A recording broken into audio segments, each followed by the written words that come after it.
ได้ทำมาทำไปก็ปั่นผู้ใจลากจีนเจ้าวิลูปากจะหักษาทิดดกเปิ้นจะมาปีนปกและระวังหักษา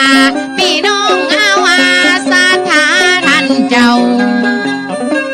ที่มีกินมีทานในวันนี้เราบวชพระนาคเจ้าว่าเป็นสงฆ์เป็นองค์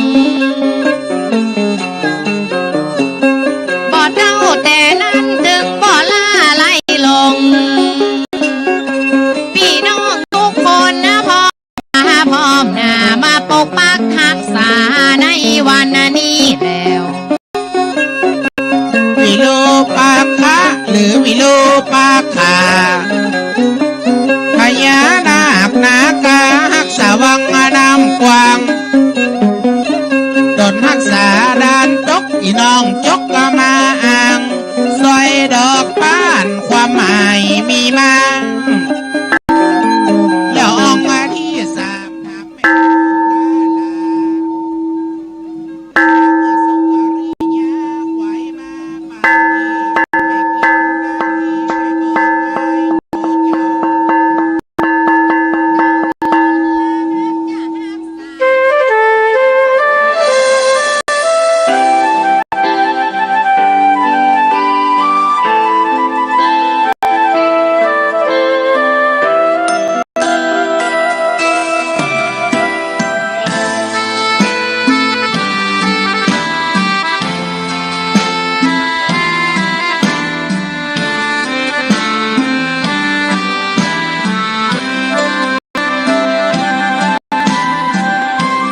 ให้เกิดเป็นคนนั้นยากจริงนะ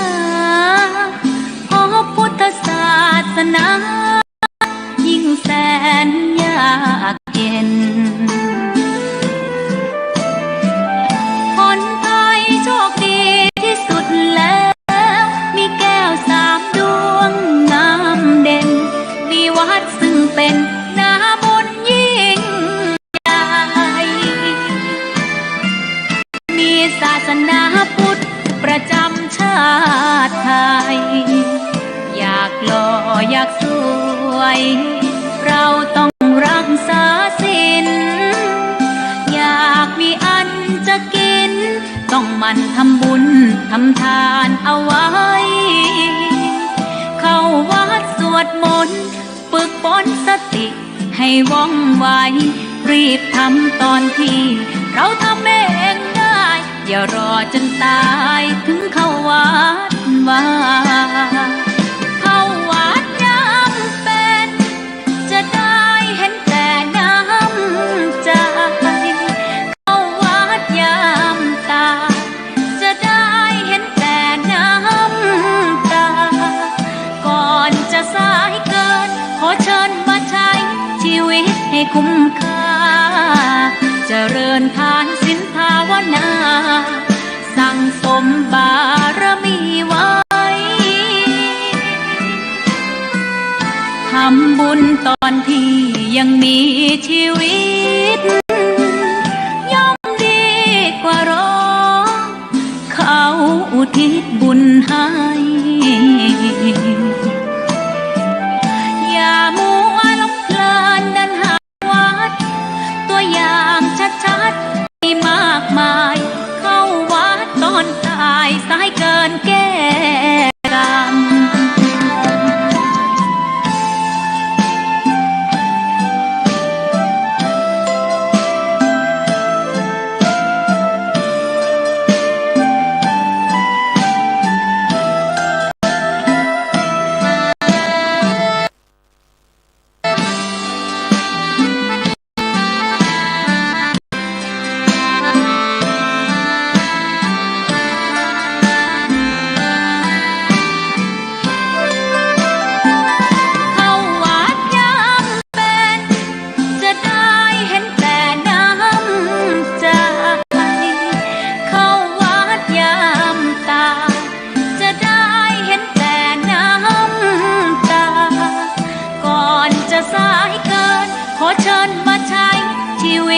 คุ้มค่า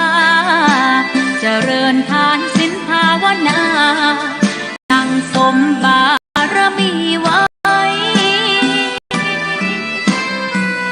ทำบุญตอนที่ยังมีชีวิตย่อมดีกว่ารอเขาอุทิศบุญให้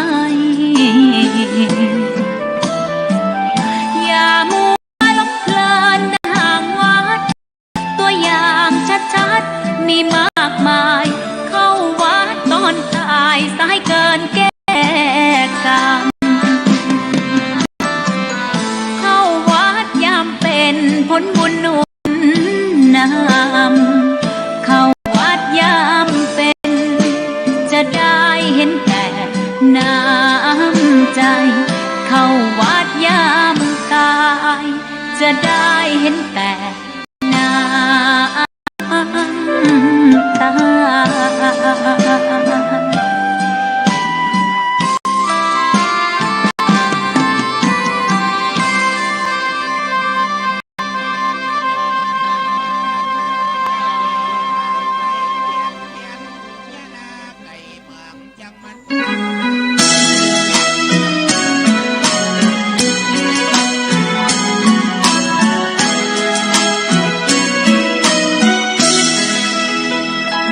วีดวิววางเวงเพลงแห่งพนา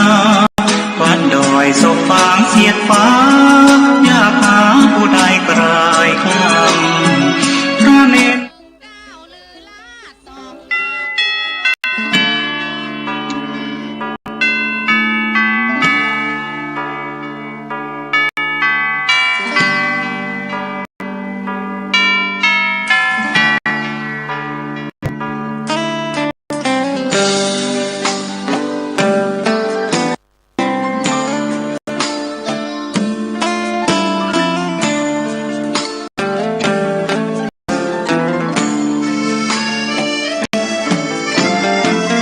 เชิญชวนทุกท่านเข้าวัดเข้าวา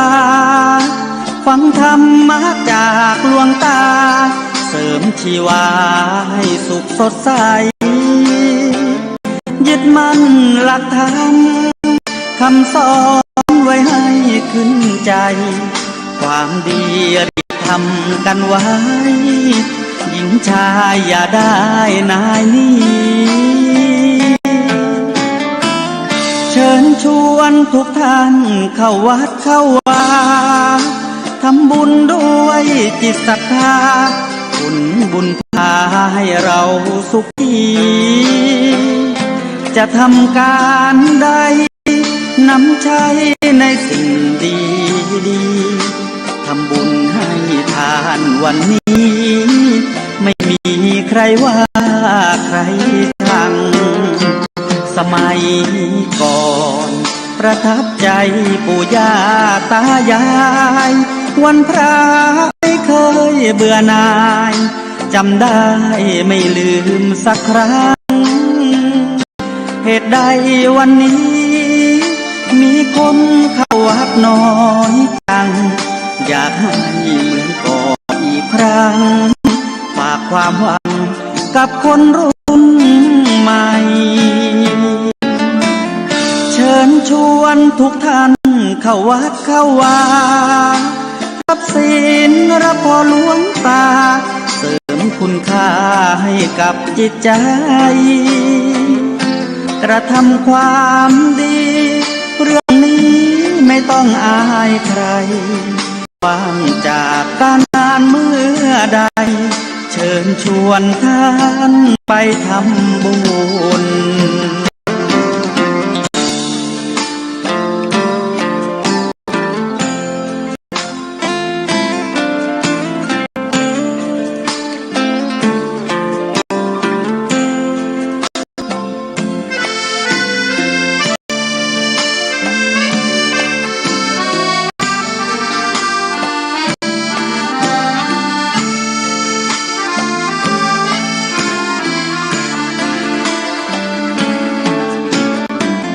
เชิญชวนทุกท่านเข้าวัดเข้าวารับศีลรับพรหลวงตาเสริมคุณค่าให้กับจิตใจกระทำความดี เรื่องนี้ไม่ต้องอายใครว่างจากการงานเมื่อใดเชิญชวนท่านไปทำบุญกระทำความดีเรื่องนี้ไม่ต้องอายใครฝากเพลงเชิญชวนหญิงชายอย่าอายเรื่องการทำบุญ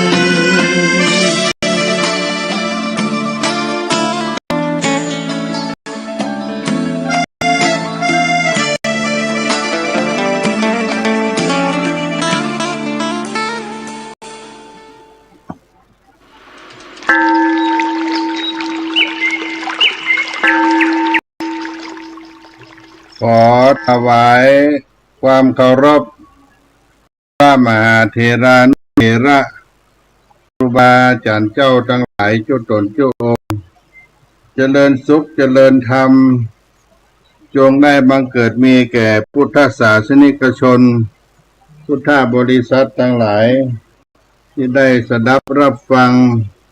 ธรรมะทางสถานีวิทยุในระบบคลื่น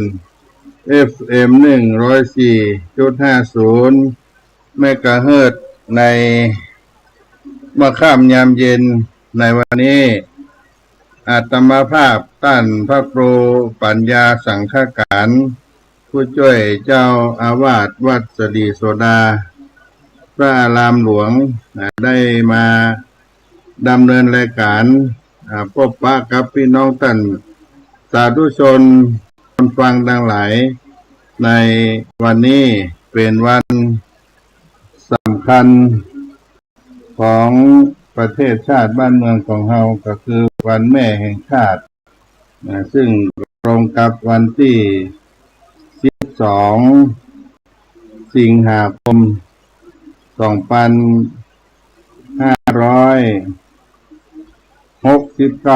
2569ในปีนี้หลายๆที่หลายๆแห่งก็ได้มีการทำมาฆะ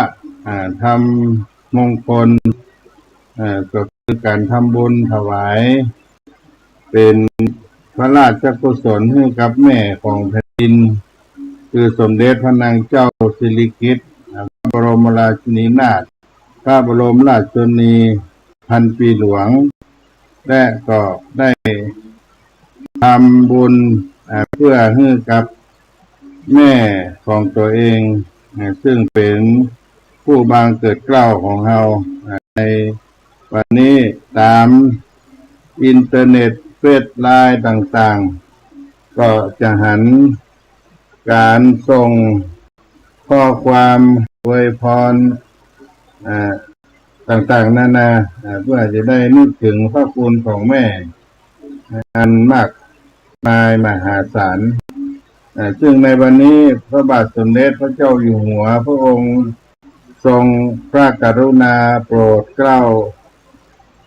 โปรดกระหม่อมพระราชทานคำขวัญวันแม่แห่งชาติ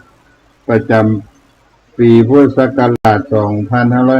2569 พระราชทานคำขวัญวันแม่แห่งชาติประจำปีพุทธศักราช 2519 มีความว่า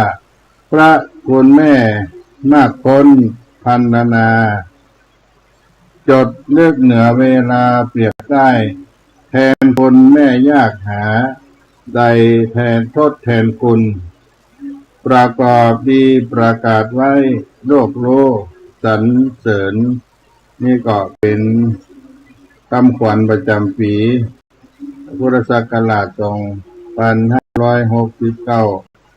ในปีนี้ก็ให้ประชาชนคนเฮาท่านหลายได้รำลึกถึงพระองค์ท่านซึ่งเป็นแม่ของแผ่นดินและแถมกี่เดือนกี่วันก็จะมีพิธีถวายพระราชทานพระเพลิงพระบรมศพแก่พระองค์ท่านในเดือนธันวาคมนี้ดังนั้นวันแม่แห่งชาตินอกจากจะเป็นวันสำคัญของพระราชินี ถ้าพันปีหลวงก็ยังเป็นวันที่ทำให้ชาวท่านทั้งหลายได้รำลึกนึกถึงพระคุณแม่ผู้อันประเสริฐเป็นผู้ที่ให้กำเนิดแก่เฮามาก็ขออนุโมทนากับทุกท่านทุกคนที่ได้ร่วมกิจร่วมทานกันไปนี้วันแม่แห่งชาติก็จะเกิดขึ้นในวันที่12 สิงหาคมของทุกปีซึ่งในราชกิจจานุเบกษาเผยแพร่ประกาศสำนักนายกรัฐมนตรีเรื่องกำหนดวันสำคัญของชาติไทยตามที่พระบาทสมเด็จพระเจ้าอยู่หัวทรงพระกรุณาโปรดเกล้าโปรดกระหม่อมให้กำหนดวันที่12 สิงหาคมของทุกปี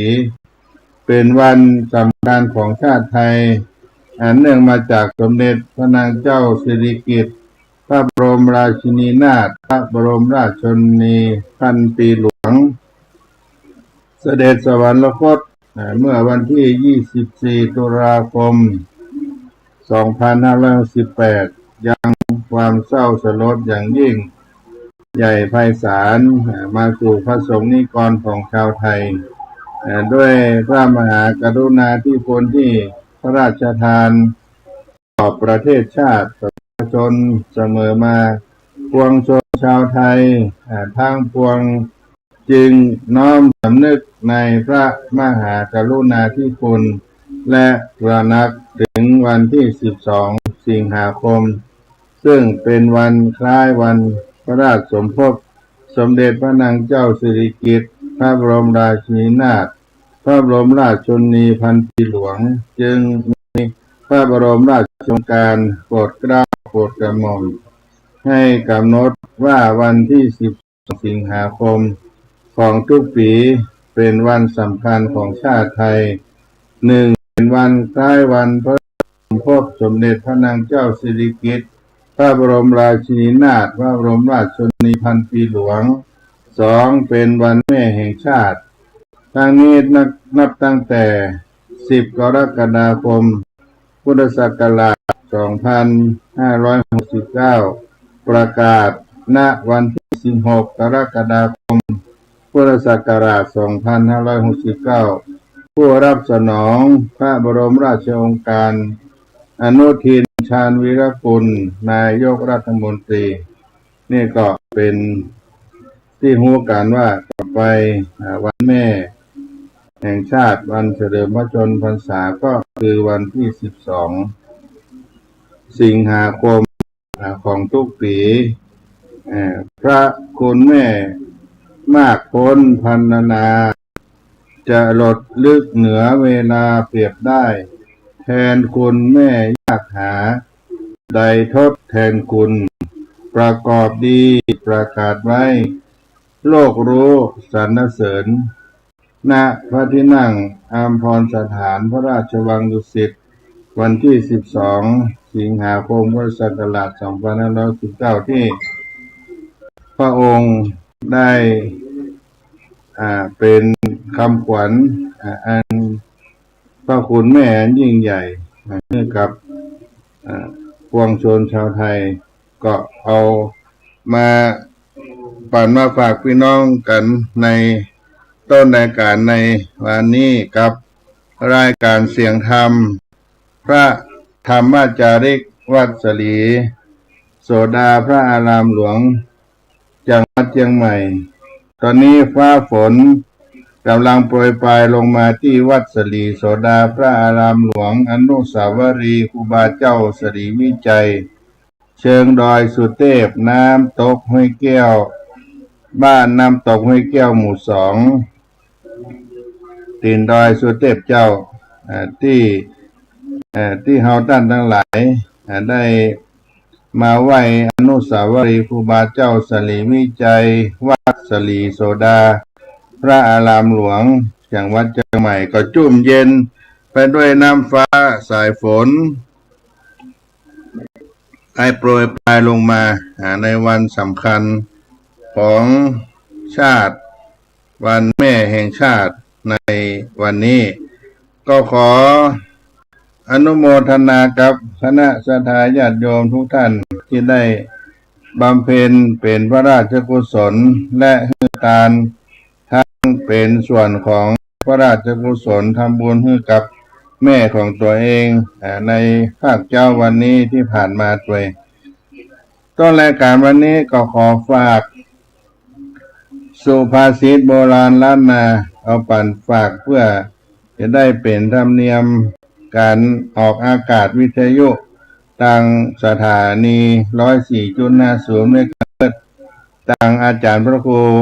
หมู่วิสุวัฒน์วรกิจโจผู้ในวยการสถานีได้มอบถวายเวลาให้ในสุภาษิตต้นรายการวันนี้มีคำสอนที่ว่ากินน้ำอย่าลืมคนขุดบ่อกินต่ออย่าลืมคนไปเอากินน้ำอย่าลืมคนขุดบ่อกินต่ออย่าลืมคนไปเอา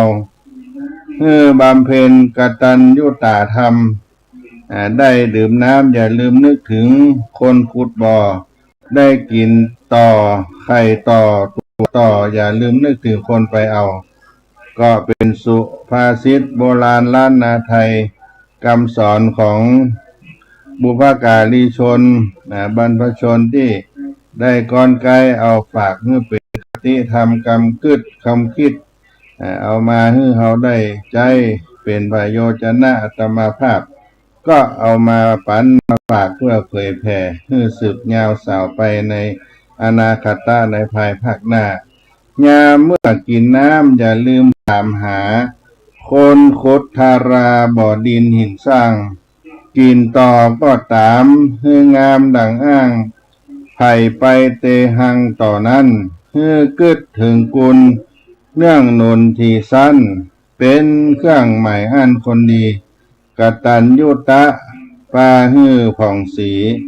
เผ่าผู้โสภีต่อเต้าไปหน้ายามเมื่อกินน้ำอย่าลืมถามหาคนขุดทาราบ่อดินหินสร้างกินต่อก็ตามคืองามดังอ้างไผ่ไปเตหังต่อนั้นคือกึดถึงกุลเนื่องนนที่สั้นเป็นเครื่องหมายอันคนดีกตัญญูตะปาฮือผ่องสีเผ่าผู้โสภีต่อเต้าไปหน้ายามเมื่อกินน้ำอย่าลืมถามหาคนขุดทาราบ่อดินหินสร้างกินต่อก็ตามฮืองามดังอ้างไผ่ไปเตหังต่อนั้นฮือกึดถึงกุลนั่งนนที่สั้นเป็นเครื่องหมายอันคนดีกตัญญูตะปาฮือผ่องสีเผ่าผู้โสภีต่อเต้าไปหน้าดื่มน้ำกระไดอย่าลืมนึกถึงคนขุดบ่อน้ำและยามใดได้กินไข่ตัวต่อก็ฮือนึกถึงคนไปเอาพฤติกรรมเช่นนี้ก็เป็นเครื่องหมายของคนดีกตัญญูตาธรรมกตัญญูกตเวทีกตัญญูตาธรรมย่อมหนุนนำฮือผ่องสีงดงามตลอดไปในชีวิตกินน้ำอย่าลืมคนขุดบ่อกินต่ออย่าลืมคนไปเอาก็เอามาปันมาฝากบรรดาพุทธศาสนิกชนในวันแม่แห่งชาติวันสำคัญของประเทศชาติบ้านเมืองได้ก็ได้ลำลึกถึงพระมหากรุณาธิคุณในสมเด็จพระนางเจ้าสิริกิติ์พระบรมราชินีนาถพระบรมราชชนนีพันปีหลวงแม่แห่งแผ่นดินพระแม่หลวงของปวงชนชาวไทยก็เอามาปันมาฝากในเรื่องความกตัญญูต่อผู้อันมีพระคุณอันอย่างยิ่งเรียกว่ากตัญญูกตเวทีธรรมในสุภาษิต เปิ้นมีไว้ว่าพรหมาติมาตาปิตโรปุพาจริยาติวุจเรอาหุนายาจะปุตตานังปะชายะอนุกัมปกาติก็เป็นสุภาษิตที่กล่าวถึงคุณแห่งผู้บังเกิดเก้าคือพ่อคือแม่อันเป็นบูรพาจารย์เป็นพรหมเป็นที่นับถือของลูกของเต้าเป็นผู้อนุเคราะห์แก่บุตรทั้งหลายในวันนี้อาตมาภาพก็เอามาปั่นมาฝากพี่น้องท่านทั้งหลายในวันแม่แห่งชาติวันเฉลิมพระชนมพรรษาสมเด็จพระนางเจ้าสิริกิติ์พระบรมราชินีนาถพระบรมราชชนนีพันปีหลวงซึ่งตรงกับ12 สิงหาคมทุกๆปีก็นับว่าเป็นวันแม่แห่งชาติแม่แห่งแผ่นดินนับว่าเป็นวันที่มีความสำคัญของลูกทั้งหลายบุตรธิดาทั้งหลายลูกทั้งหลายลูกหญิงลูกชายจะได้หวนระลึกนึกถึงอุปการะคุณของมารดาที่ท่านได้มีจิตเมตตากระทำอุปการะอุตสาห์ถนอมเลี้ยงดูจนได้เจริญเติบโตเป็นหนุ่มเป็นสาวสามารถดำรงชีพดำเนินชีวิตด้วยพลังของตนเองเมื่อลูกได้ทราบว่ามารดาเป็นผู้มีพระคุณมากขนานับบ่ได้ควรจะได้แสดงออกซึ่งความกตัญญูกตเวทิตาธรรมการทำบำเพ็ญความดีตอบแทนพระคุณของท่านตามสมควรแก่สภาวะเพราะเหตุว่าแม่มารดานั้นเป็นผู้ที่ได้กระทำอุปการะอันเป็นประโยชน์แก่บุตรธิดามาก่อนเริ่มตั้งแต่อุตสาหะอุ้มต้องประคองคัพพะอุ้มต้องประคองครรภ์ให้ลูกของตนได้คลอดออกมาด้วยความปลอดภัยมีพลานามัยที่สมบูรณ์ครั้นได้เกิดคลอดมาแล้วก็หมั่นทนุถนอมเลี้ยงดูจนเติบใหญ่และเมื่อลูกได้มีการศึกษาแสวงหาวิชาการต่างๆเพิ่มพูนศิลปะวิชาชีพเพื่อจะได้ประกอบธุรกิจเลี้ยงชีวิตต่อไปกล่าวโดยฐานะของแม่ของมารดาแล้วมี5 ประการ 1. ห้ามไม่ให้กระทำความชั่ว 2. ให้ตั้งอยู่ในความดี 3. ให้ศึกษาศิลปะวิทยา 4. หาคู่ครองที่สมควรให้ 5. มอบทรัพย์สมบัติให้ในสมัยที่สมควรอุปการะที่มารดาได้กระทำแก่บุตรดานั้นมีมากล้นจนขนานับประทวนซึ่งต้านโบราณอาจารย์ได้ยกย่องคุณของมารดาไว้ว่าเป็นพรหมเป็นบูรพาจารย์เป็นที่นับถือของบุตรและเป็นผู้อนุเคราะห์บุตรอันจะได้แก้ไขอธิบายความให้ท่านทั้งหลายได้ฟังว่าคำว่าพรหมเป็นผู้ประเสริฐอันประกอบไปด้วยคุณธรรม4 ประการเมตตากรุณามุทิตาอุเบกขาชื่อนี้เรียกว่าพรหมวิหารธรรมตามหลักธรรมในพระพุทธศาสนาพรหมวิหารธรรมแปลว่าธรรมประจำใจของท่านผู้ที่มีคุณงามความดีหรือว่าธรรมประจำใจอันประเสริฐก็หมายความว่าบุคคลจะเป็นผู้ประเสริฐได้นั้นจะต้องปฏิบัติตามหลักธรรม ตั้ง4ประการก็คือ1เมตตาความรักความปรารถนาที่แม่มารดาให้แก่ลูกบุตรธิดาด้วยหวังลูกบุตรธิดาของตนได้ประสบผลสำเร็จและมีความสุขซึ่งเป็นความรักความปรารถนาดีที่มารดาได้มอบได้ให้โดยว่าได้หวังตอบแทนอันเป็นความรักความปรารถนาที่บริสุทธิ์สดใสและมีความจริงใจอย่างแท้จริง2. กรุณาก็หมายถึงความสงสารคิดจะช่วยเหลือให้พ้นจากความทุกข์ประสบความสุขยิ่งขึ้นไป 3. มุทิตาก็หมายถึงความพรอยยินดีเมื่อผู้อื่นได้ดีมีความสุขหรือว่าหันผู้อื่นอยู่ดีมีสุขหันผู้อื่นอยู่ดีมีผู้คนยกย่องก็ชื่นบานเบิกบานใจด้วยเปิ้นและความที่พร้อมที่จะส่งเสริมสนับสนุนอันที่4อุเบกขาคือความวางใจเป็นกลางไม่ยินดียินร้ายเมื่อใจปัญญาพิจารณา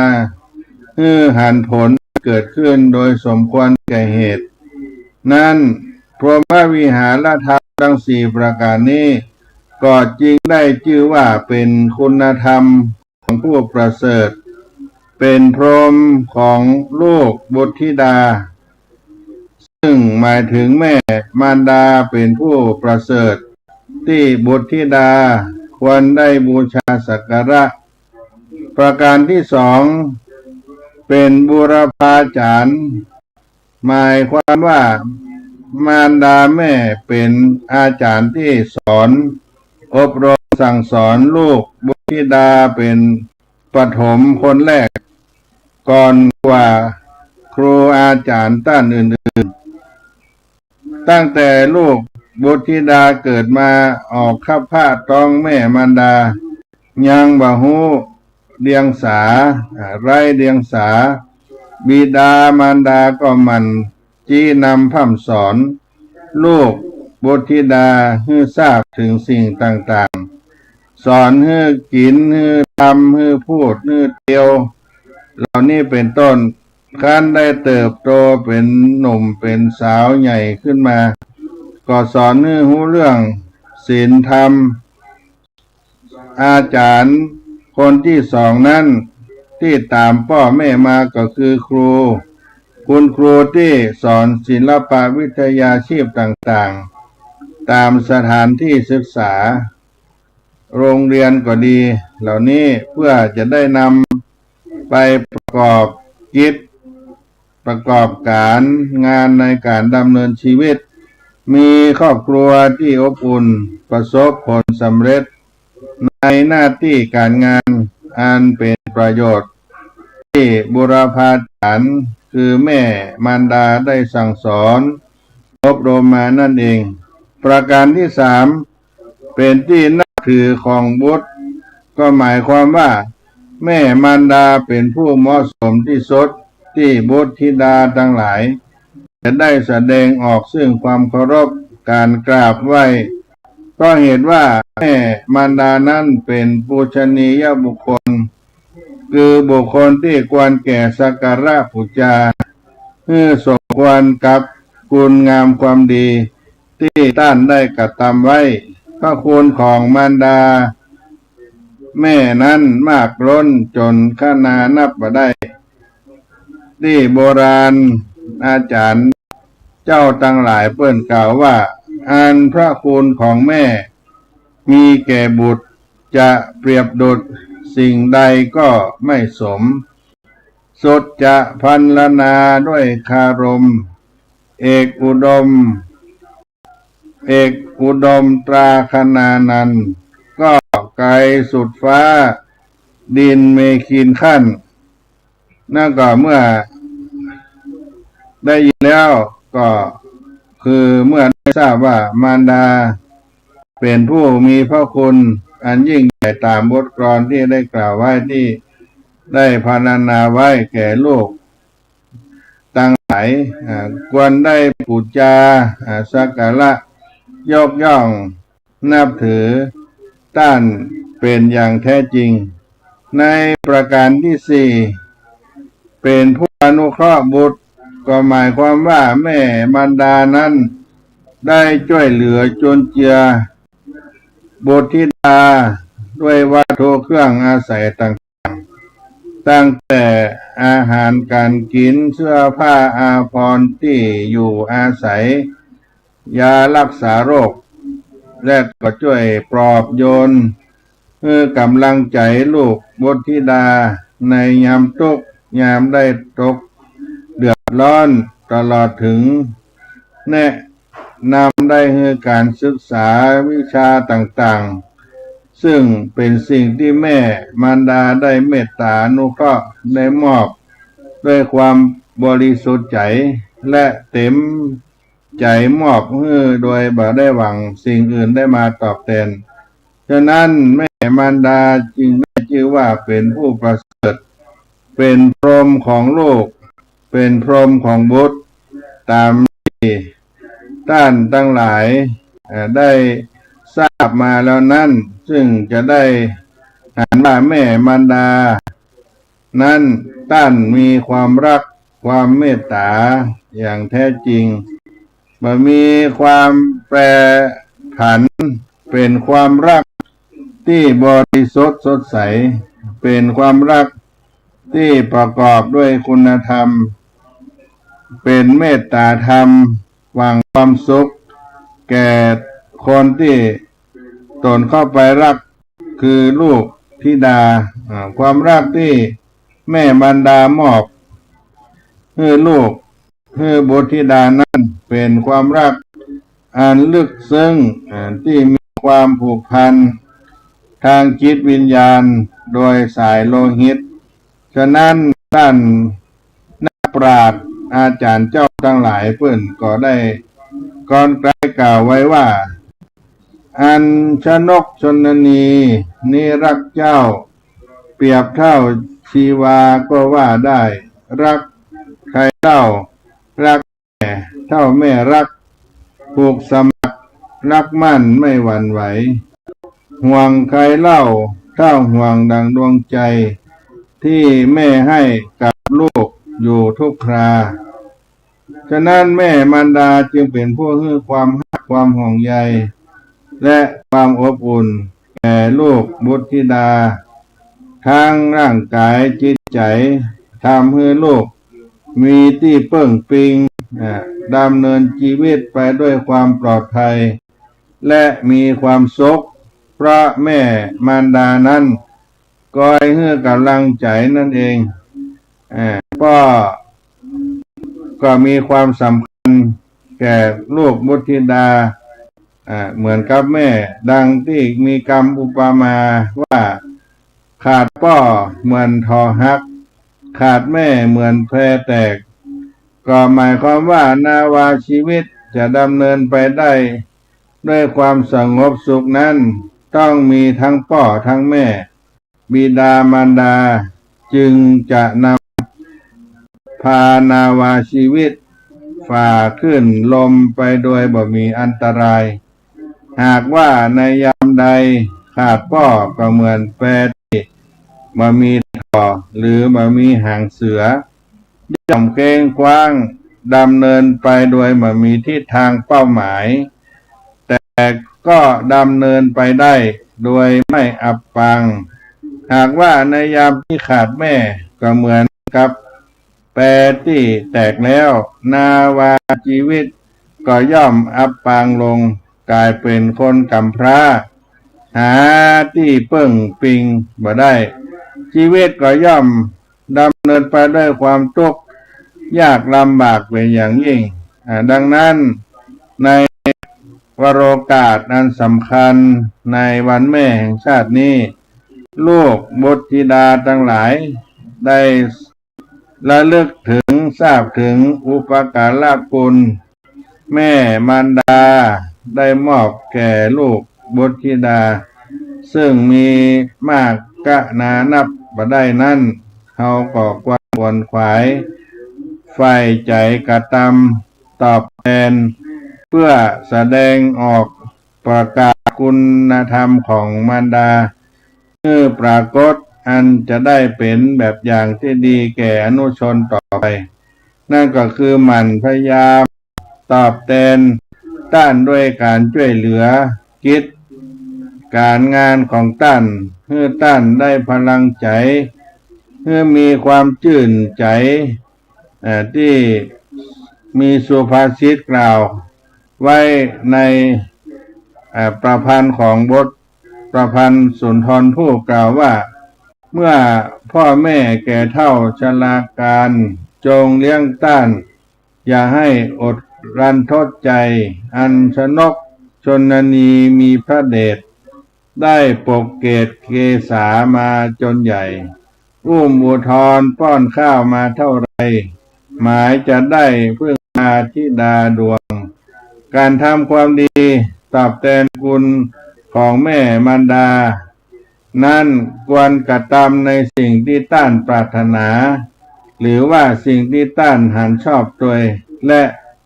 สิ่งที่ก่อให้เกิดประโยชน์แก่ต้านองค์พระสัมมาสัมพุทธเจ้าพระองค์ได้ทรงประทานหลักปฏิบัติต่อมารดาไว้5ประการ 1. ต้านเลี้ยงมาแล้วต้องเลี้ยงต้านตอบ 2. ได้การช่วยเหลือกิจการงานของพ่อแม่ช่วยเหลือกิจการของแม่ของพ่อ 3. ดำรงวงตระกูลรักษาเกียรติยศชื่อเสียงของต้านไว้ 4. ประพฤติตนสมควรที่จะได้รับมรดก 5. ข้อที่ 5 นั้นเมื่อต้านล่วงดับขันไปแล้วทำบุญอุทิศให้ต้านการบำรุงเลี้ยงดูต้านนั้นซึ่งตรงกับลักษณะที่ว่ายามอยู่ก็อุปถากยามจากก็อุปถัมภ์หรือว่ายามต้านมีชีวิตก็เลี้ยงดูยามต้านไม่อยู่ก็เลี้ยงส่งเมื่อต้านจากเราไปแล้วก็ทำบุญอุทิศส่วนกุศลไปให้ต้านไม่ทอดทิ้งธุระหน้าที่ทั้งในปัจจุบันและแม้ว่าต้านไม่มีชีวิตแล้วบุตรธิดาที่ประพฤติชอบประกอบดีต่อพ่อแม่บิดามารดาตามที่ต้านได้สอนมาก็ชื่อว่าเป็นผู้มีความกตัญญูกตเวทีเมื่อรู้อุปการะต้านกระทำแล้วและกระทำตอบแทนเพราะเหตุว่าการตอบแทนคุณแห่งต้านที่มีพระคุณนั้นเป็นนิมิตหมายแห่งความดีที่มีสุภาษิตรองรับยกขึ้นไว้ว่านิมิตตังสาธุโรปานังกตัญญูกตเวทิตาความกตัญญูกตเวทีเป็นเครื่องหมายแห่งความดีซึ่งแสดงให้เห็นว่าทุกคนสามารถสร้างสิ่งที่มีคุณค่าให้แก่ชีวิตของตนเองดังนั้นท่านทั้งหลายเราได้ทราบได้รู้ก็ควรได้สร้างเสริมคุณธรรมพัฒนาคุณภาพชีวิตของตนเพื่อเกิดประโยชน์เป็นแก่นเป็นสารสำหรับการดำเนินชีวิตในยุคเศรษฐกิจบ้านเมืองของเราแปรปรวนขึ้นบ้างลงบ้างสูงบ้างต่ำบ้างเราก็ประพฤติปฏิบัติธรรมดำรงไว้ซึ่งวงตระกูลของตนและก็ให้วิวัฒนาการเจริญก้าวหน้ากว้างขวางยาวต่อไปด้วยการที่ตั้งตนชอบประกอบด้วยกุศลกรรมเพื่อสมกับแม่มารดาได้มอบความรักความเมตตาแก่ลูกบุตรธิดาหรือว่าผู้ประเสริฐบุตรธิดาลูกเต้านี่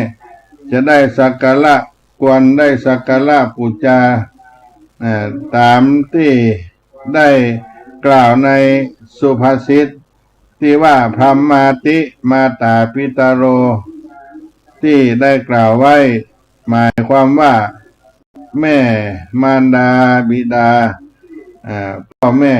เป็นพรหมเป็นบุรพาจารย์เป็นที่นับถือของโลกและเป็นผู้อนุเคราะห์แก่โลกบุตรธิดาดังนั้นเราท่านทั้งหลายเป็นพ่อเป็นแม่ในฐานะผู้ให้กำเนิดก็มีพ่อแม่ของเราอยู่เบื้องบนส่วนลูกซึ่งเป็นผู้ที่ให้ความเมตตาจากพ่อแม่มาเกิดมาก็มีพ่อแม่เป็นที่เคารพนับถือจะได้สิ่งใดที่ควรกระทำโดยกตัญญูกตเวทิตาก็ให้ได้สร้างได้เป็นกุศลเพิ่มพูนบุญบารมีแก่ชีวิตของตนให้ได้บังเกิดขึ้นเพื่อจะได้ให้เรามีวิถีชีวิตที่เจริญงอกงามและรุ่งเรืองด้วยความกตัญญูกตเวทิตาธรรมอันเป็นธรรมที่สมเด็จพระสัมมาสัมพุทธเจ้าที่พระองค์ทรงได้ตรัสไว้ว่านิมิตตังสาธุรูปังความกตัญญูเป็นเครื่องหมายของคนดีและก็เป็นมังกละเป็นมงคลแก่ชีวิตของเฮาท่านทั้งหลายตัวความกตัญญูนั้นเป็นการส่งเสริมให้ประชาชนให้เข้าใจในเรื่องความรักชาติศาสนาพ่อแม่รักตัวเองและกตัญญูมีอยู่ในผู้ใดย่อมให้ผู้นั้นได้รุ่งเรืองกระเดื่องนามที่มีสุภาษิตว่ากตัญญูตาเอตัมมังกลมุตตมังความเป็นผู้กตัญญูเป็นมงคลอย่างสูงสุดกตัญญูแปลใจความว่ารู้จักความดีของท่านเมื่อได้รับความช่วยเหลือจากผู้ใดจากสิ่งใดจะโดยตรงโดยอ้อมก็ตามแล้วก็จะจำแนกแจกการช่วยเหลือนั้นได้กตัญญูเมื่อได้ตอบโอกาสบุญที่ตอบแทนด้วยตระหนักในพระคุณนั้นก็คือกตัญญูซึ่งท่านยกย่องว่าเป็นเครื่องหมายให้รู้ว่าเป็นคนดีประเภทของความกตัญญูนั้นเพื่อความเข้าใจง่ายก็จะแบ่งออกเป็น3ประเภทกตัญญูต่อวัตถุอันที่1อันที่2นั้นกตัญญูต่อบุคคลอันที่3กตัญญูต่อตนเองอันดับแรกกตัญญูต่อวัตถุหมายถึงสิ่งของเครื่องใช้ต้นไม้บ้านเรือนตลอดจนประเทศชาติศาสนาเมื่อได้รับความร่มเย็นเป็นสุขจากสิ่งใดก็รู้คุณสิ่งนั้นแล้วก็หาโอกาสตอบแทนตามความเหมาะสมอย่างบางคนพยายามหาของขายจนร่ำรวยตั้งตัวเป็นมหาเศรษฐีเป็นเศรษฐีในกาลต่อมาท่านผู้นั้นก็สำนึกถึงคุณของการทำมาหากินโดยมีไม้การกู้ชีวิตก็เอามาปิดคำใส่คำไม้การกู้ชีวิตที่เกิดอาศัยหาบอาศัยขายเมื่ออดีตการทำให้มีฐานะร่ำรวยเป็นเศรษฐีมหาเศรษฐีขึ้นมาบูชาในห้องในเงินเปิดอนุสรณ์ว่าอันนี้คือไม้การเศรษฐีไม้ที่ทำให้ชีวิตได้รุ่งเรืองขึ้นมาก็เป็นตัวอย่างที่ดีมากเพราะจะสอนว่าจะสอนให้เราว่าเพียงไม้อันเล็กน้อยเนี่ย ยังทำให้คนเป็นเศรษฐีเฮาก็จะสร้างฐานะของเฮาให้สูงขึ้นก็นับว่าเป็นตัวอย่างที่ควรศึกษาเป็นอย่างยิ่งอีกเรื่องหนึ่งที่เกี่ยวกับพระพุทธเจ้าตอนที่พระองค์ประทับยืนลืมสายประทับยืนลืมสายพระเนตรลืมสายพระเนตรสายตาพ่อไปยังต้นพระศรีมหาโพธิ์7 วันในฐานะที่ได้เคยอาศัยร่วมบำเพ็ญจนได้ตรัสรู้เป็นพระสัมมาสัมพุทธเจ้านี่ก็เป็นผู้มีใจสูงย่อมกตัญญูแม้กระทั่งต้นไม้ซึ่งพิษกับคนที่ใจต่ำอย่าว่าแต่ต้นไม้พ่อแม่ของเขาแต่เขายังบ่ฮู้กุลฮู้บุญคิดแล้วก็น่าสลดใจเพื่อเป็นอมตะนุสรณ์แห่งความกตัญญูพุทธบริษัททั้งหลายก็จึงสร้างพระพุทธรูปปางนี้ขึ้นมีลักษณะประทับยืนพระหัตถ์ขวาทาบพระหัตถ์ซ้ายพระเนตรสายพระเนตรเพ่งไปในพระอาการรู้กุลปางนี้ก็เรียกว่าปางถวายสายพระเนตรสำหรับคนที่เกิดในวันอาทิตย์นี่เป็นพระที่บูชาตามหลักโหราศาสตร์ต้านเปิ้นเนื้อบูชาพระปางถวายเนตรหรือสายพระเนตรพระสลีต้นสลีมหาโพธิ์แต่ตามหลักธรรมต่างทั่วไปตามหลักธรรมทั่วไปแล้วบูชาได้ทุกอิริยาบถปางแห่งพระพุทธเจ้าเป็นแต่สอนให้เข้าใจบูชาอย่างบูชาที่พระปางถวายเนตรนี่เขาก็ต้องมั่นในกตัญญูปฏิบัติตามเป็นได้ปฏิบัติตามอย่างเจ้าของอนุสาวรีย์นั่นตัวบูชาอย่างนี้ก็จะถูกรักได้อานิสงส์อีกประการหนึ่งประเทศชาติศาสนาก็นับว่ามีบุญคุณแก่ประชาชนมากเพราะว่าประเทศชาติ คุ้มครองชีวิตศาสนาป้องกันจิตใจหรือจะพูดไปอีกในหนึ่งก็ว่าตัวเฮา มีประเทศชาติช่วยรักษาและมีศาสนาช่วยส่งเสริมชาติศาสนาของเฮาต้องฮักถ้าเฮาบ่ฮักแล้วจะมีไผมาฮักชาติพระพุทธศาสนาที่มีคุณแก่เฮาก็จึงต้องฮักและช่วยกันพัฒนาให้สมรักในรักยึด2 ประการมีแนวทางปฏิบัติรักษาและส่งเสริมที่ว่ารักษานั้นรักษาขนบธรรมเนียมประเพณีที่ดีที่งามของเฮาไว้เป็นเอกลักษณ์ของคนไทยรักษากฎหมายและระเบียบวินัยอย่างเคร่งครัดรักษาปลูกสิ่งสร้างถนนหนทางปูชนียวัตถุเป็นต้นให้สะอาดสวยงามคงทนเพราะสิ่งเหล่านี้เฮาทุกคนเป็นเจ้าของและได้อาศัยใจสอยถ้าเฮาทำลายก็เท่ากับเผาผลาญสมบัติของตัวเองทั้งจะได้ชื่อว่าเป็นคนป่าคนเถื่อนไร้วัฒนธรรมที่ดีงามอย่างบางคนหันแล้วก็เศร้าใจเพราะนิสัยเสียชอบทำลาย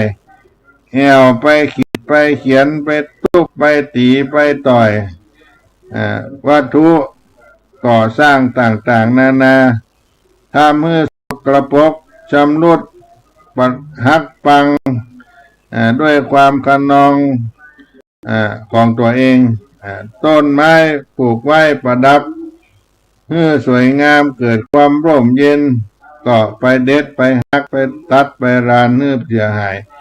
เศษอาหารการกินก็ทิ้งกันกาดไปในที่ต่างๆกินที่ไหนก็โรคที่นั่นทั้งที่เจ้าหน้าที่ ก็อุตส่าห์ทำความสะอาดแต่ก็ยังมีคนอุตสาห์ทำสกปรกให้แถมท่าน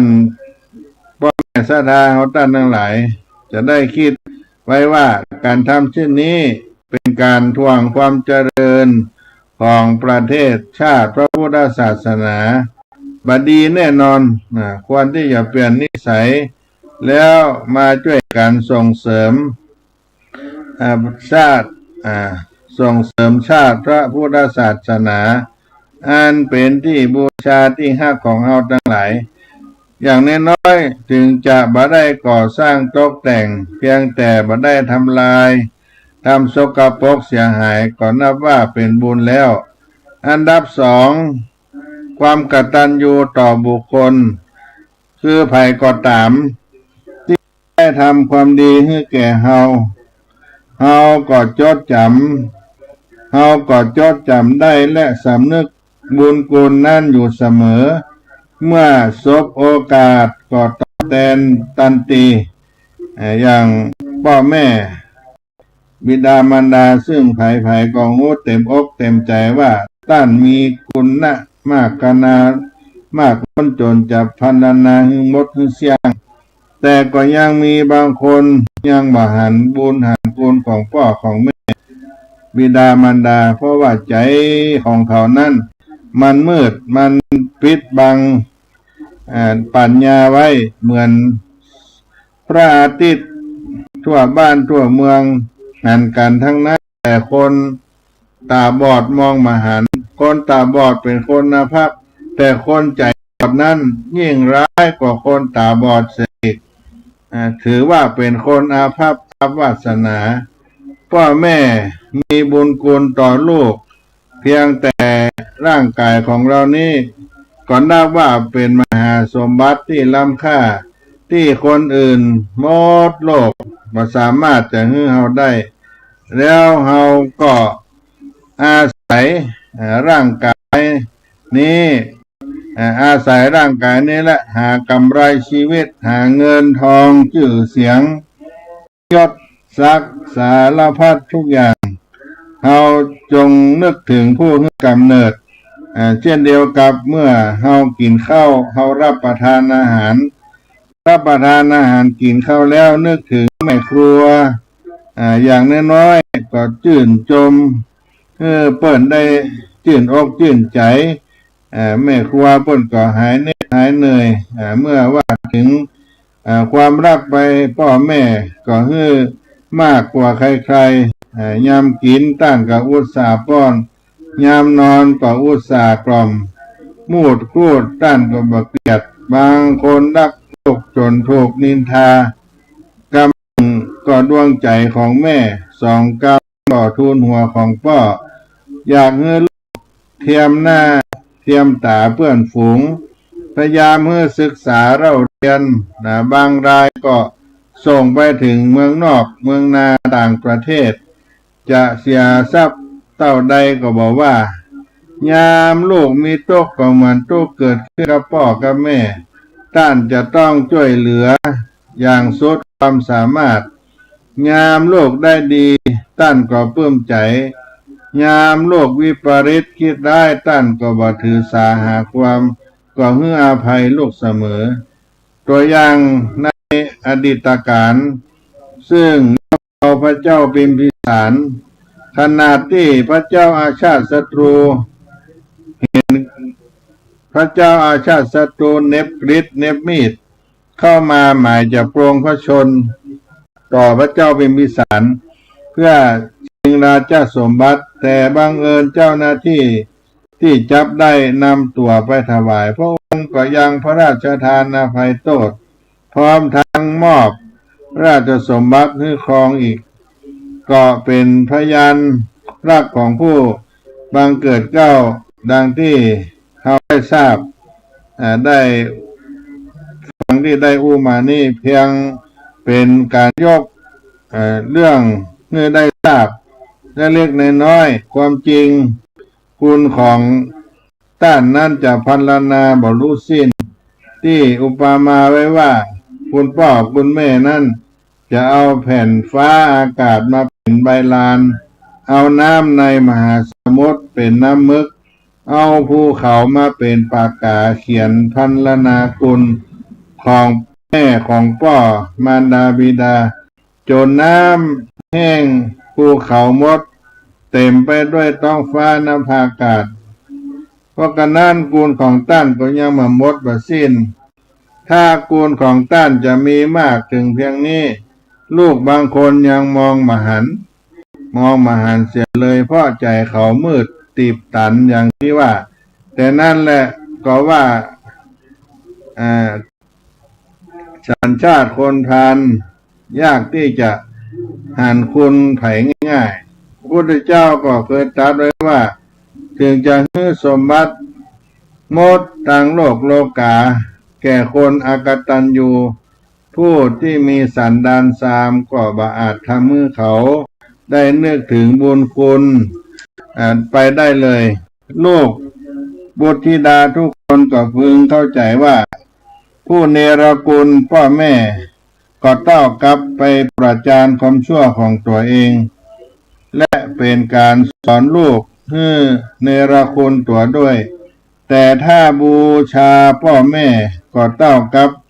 ประกาศความดีให้เขาหันและสอนให้ลูกบุตรธิดาบูชาด้วยแต่เรื่องที่ลูกมาใคร่สนใจพ่อแม่นั้นว่าที่จริงจะไปโทษลูกผู้เดียวก็ดูถนัดนักก็ต้องอาศัยพ่อแม่ประกอบด้วยเพราะพ่อแม่บางคนเอาหลักอย่างบ่ได้อีกทั้งวางตัวความเป็นผู้ปกครองพ่อแม่บ่เหมาะสมลูกก็จึงขาดความเคารพแต่อย่างใดก็ดีด้วยหน้าที่ของลูกก็ควรจะบูชาท่านเสมอส่วนดีชั่วเป็นเรื่องของท่านการเลี้ยงพ่อแม่ลูกต้องถือเป็นเรื่องสำคัญตอนเป็นเด็กน้อยพ่อแม่เลี้ยงลูกขั้นโตขึ้นลูกก็เลี้ยงพ่อแม่บ่ใจยามเป็นปล่อยให้ท่านอดอยากแต่พอเวลาท่านตาย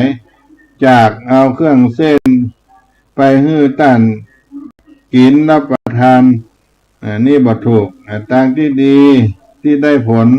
แน่นอนก็ต้องเลี้ยงท่านเวลา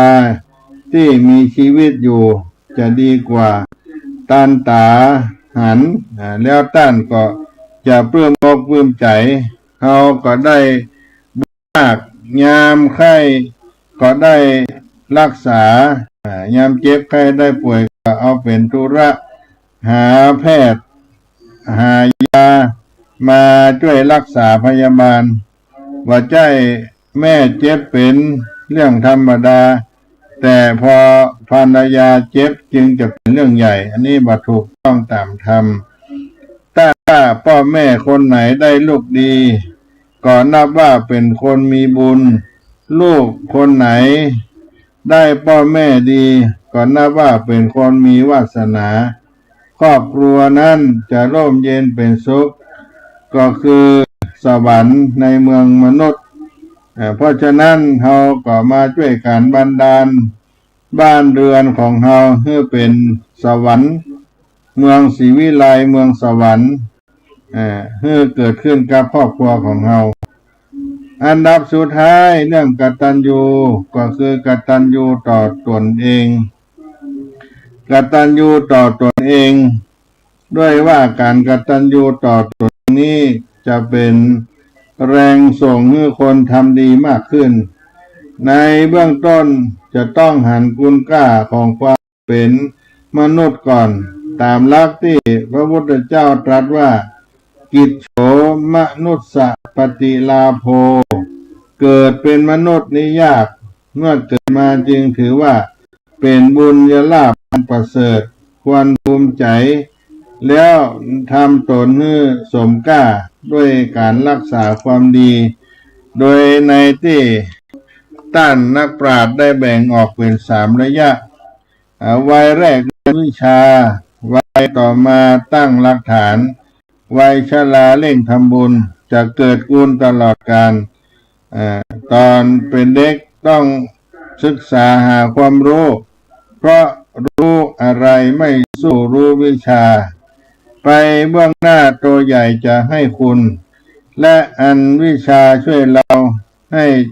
จนวัยปราณวัยนี้เป็นวัยที่เหมาะแก่การศึกษามาก อายุก็เหมาะสติปัญญาก็เหมาะโอกาสก็เหมาะ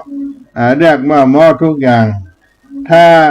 ไผบ่รีบเรียนเสียตอนนี้บ่เหมาะแน่จะเสียใจภายหลัง น้ำขึ้นแล้วก็ต้องรีบตักคืนชักช้าน้ำลงก็จะได้แต่โคลนว่าถึงน้ำยังดี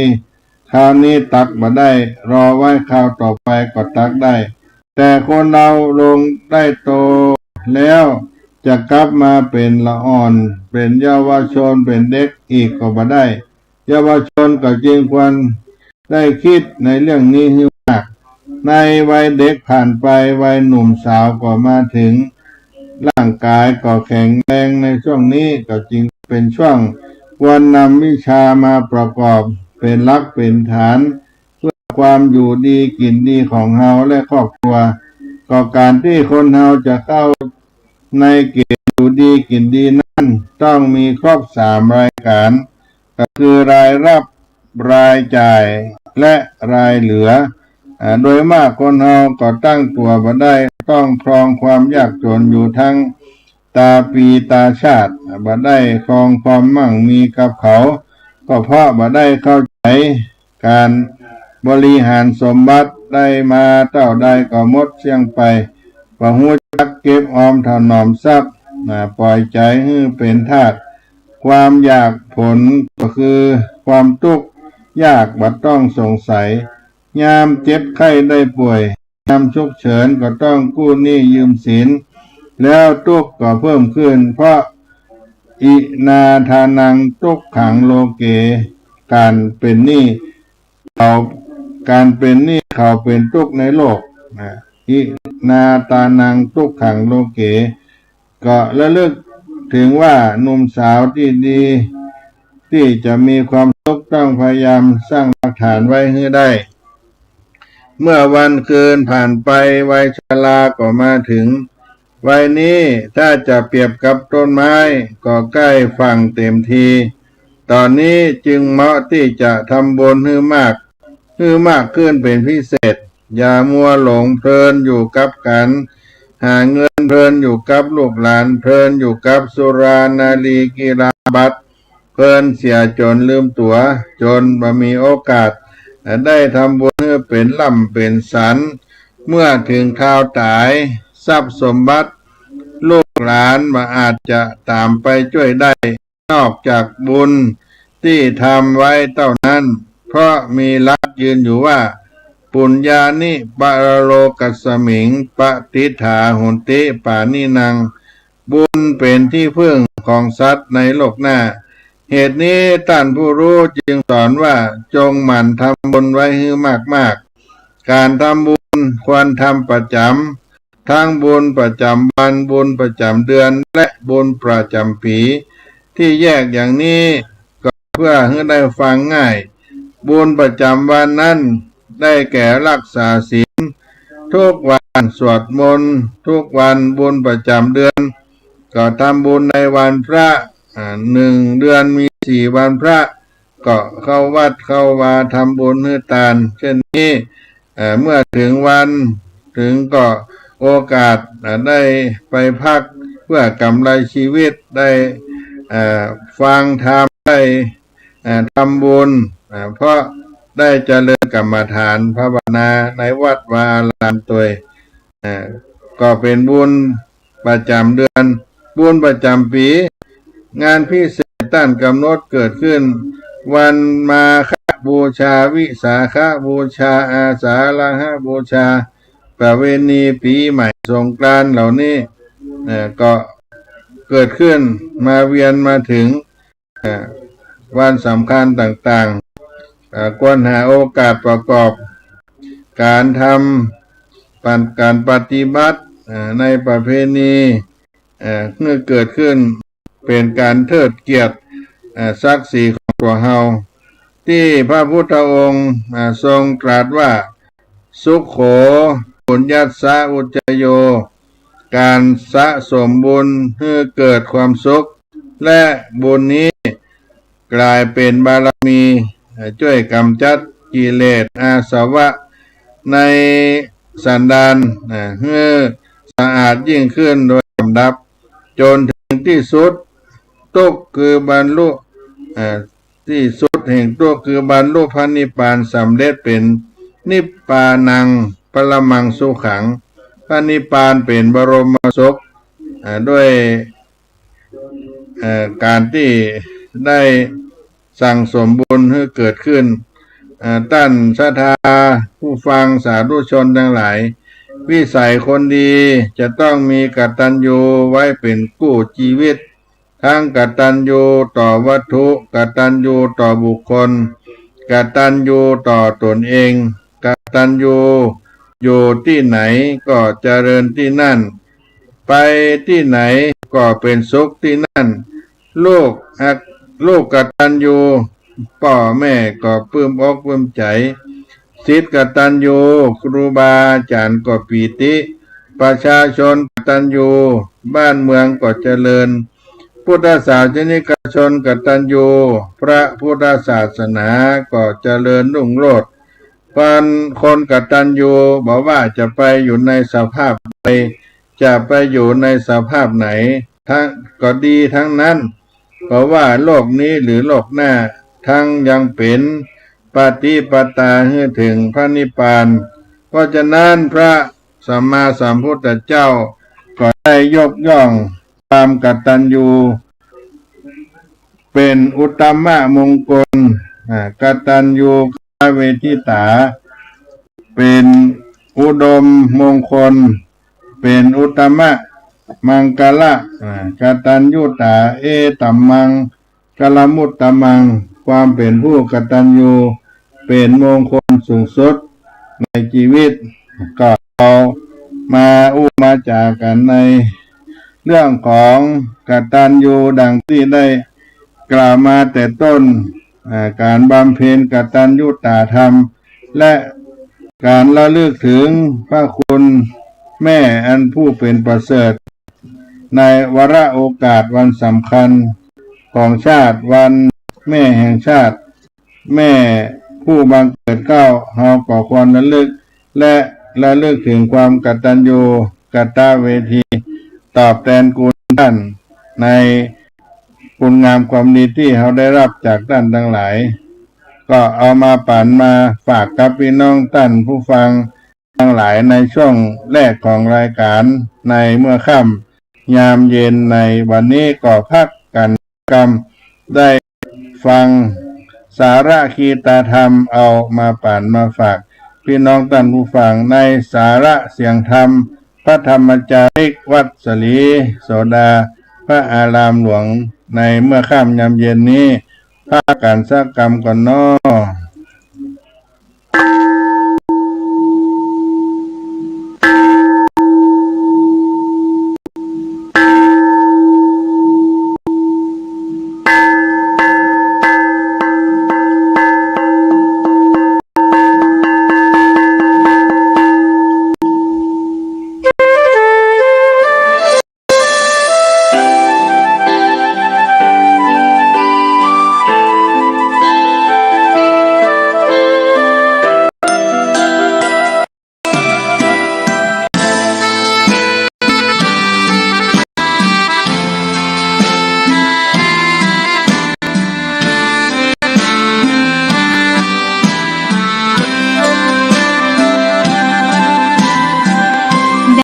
เกิดเป็นคนนั้นยากจริงนะเพราะพุทธศาสนายิ่งแสนยากเย็นผลทานโชคดีที่สุดแล้วมีแก้ว3 ดวงงามเด่นมีวัดซึ่งเป็นนาบุญยิ่งใหญ่มีศาสนาพุทธประจำชาติไทยอยากหล่ออยากสวยเราต้องรักษาศีล มันทำบุญทำทานเอาไว้เข้าวัดสวดมนต์ฝึกฝนสติให้ว่องไวรีบทำตอนที่เราทำเองได้อย่ารอจนตายถึงเข้าวัดว่าเข้าวัดจำเป็นจะได้เห็นแต่น้ำใจเข้าวัดยามตาจะได้เห็นแต่น้ำตาก็จะสายเกินขอเชิญมาใช้ชีวิตให้คุ้มค่าเจริญทานศีลภาวนาสั่งสมบารมีไว้ทำบุญตอนที่ยังมีชีวิตต้องดีกว่ารอเขาอุทิศบุญให้อย่ามัวหลงเพลินเดินห่างวัดตัวอย่างชัดๆมีมากมายเข้าวัดตอนตายสายเกินแก้กรรม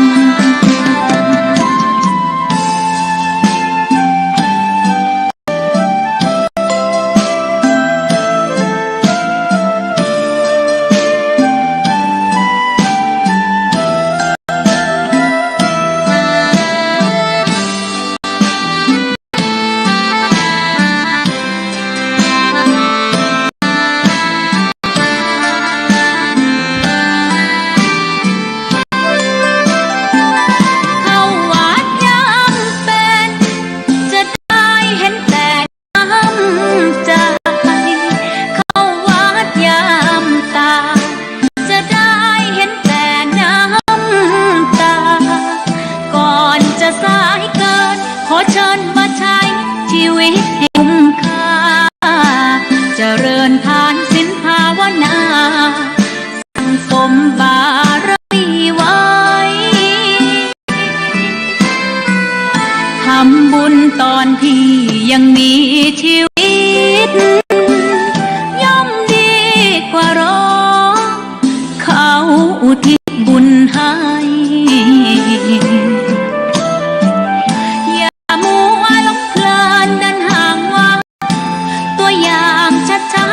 มีมากมายเข้าวัดตอนตายสายเกินแก้กรรมเข้าวัดยามเป็นผลบุญหนุนนำเข้าวัดยามเป็นจะได้เห็นแต่น้ำใจเข้าวัดยามตายจะได้เห็นแต่น้ำตา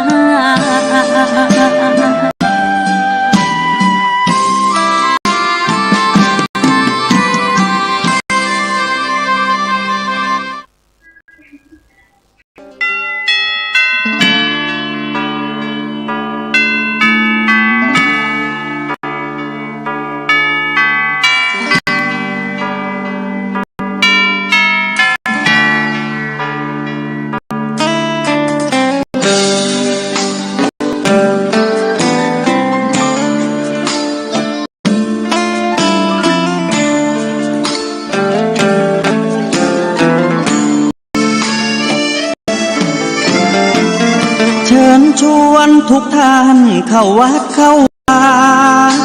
ฟังธรรมะจากหลวงตาเสริมชีวาให้สุขสดใสยึดมั่นหลักธรรมคำสอนไว้ให้ขึ้นใจความดีรีบทำกันไว้หญิงชายอย่าได้นายนี้เชิญชวนทุกท่านเข้าวัดเข้าวาทำบุญด้วยจิตศรัทธาผลบุญพาให้เราสุขีจะทำการใดนำใช้ในสิ่งดีดีทำบุญให้ทานวันนี้ไม่มีใครว่าใครชังสมัยก่อน ประทับใจปู่ย่าตายายวันพระไม่เคยเบื่อหน่ายทำได้ไม่ลืมสักครั้งเหตุใดวันนี้มีคนเข้าวัดน้อยจังอยากให้เหมือนก่อนอีกครั้งฝากความหวังกับคนรุ่นใหม่เชิญชวนทุกท่านเข้าวัดเข้าวารับศีลรับพรหลวงตาเสริมคุณค่าให้กับจิตใจกระทำความดีเรื่องนี้ไม่ต้องอายใครว่างจากการงานเมื่อใดเชิญชวนท่านไปทำบุญ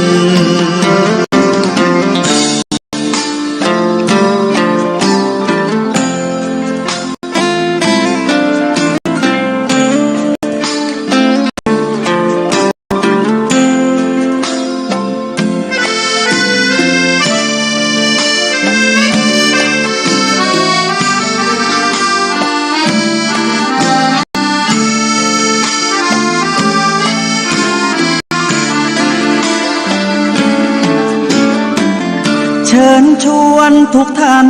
เข้าวัดเข้าวารับศีลรับพรหลวงตาเสริมคุณค่าให้กับจิตใจกระทำความดีเรื่องนี้ไม่ต้องอายใครว่างจากการงานเมื่อใดเชิญชวนท่านไปทำบุญกระทำความดีเรื่องนี้ไม่ต้องอายใครฝากเพลงเชิญชวนหญิงชายอย่าอายเรื่องการทำบุญ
ภาษาบาลีที่พุทธองค์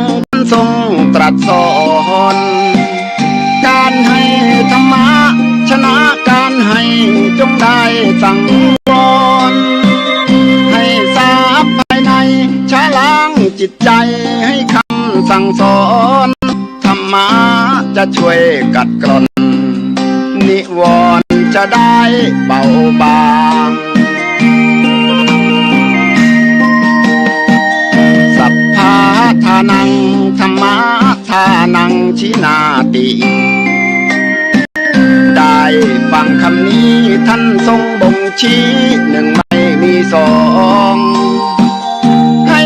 ทำเป็นทานสารต่อปัญญานำพาแสงส่อง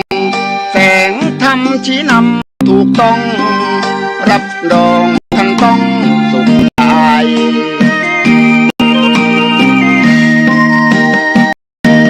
โลภโกรธหลงปลงเสียบ้างมาสร้างกุศลอย่าหลงวังวนคิดสร้างกุศลผลบุญยิ่งใหญ่ร่ำรวยล้นฟ้าจำไว้เถิดว่าไม่ช้าต้องตายศีลธรรมชี้นำใจตามตายจะได้หลับตา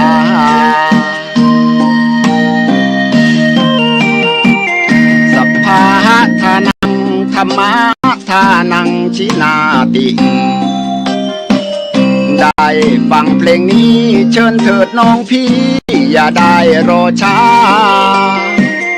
ให้ทำเป็นทานสานต่อกุศลผลเวทนา ชาตินี้หรือว่าชาติหน้าเกิดมาดวงตาเห็นธรรม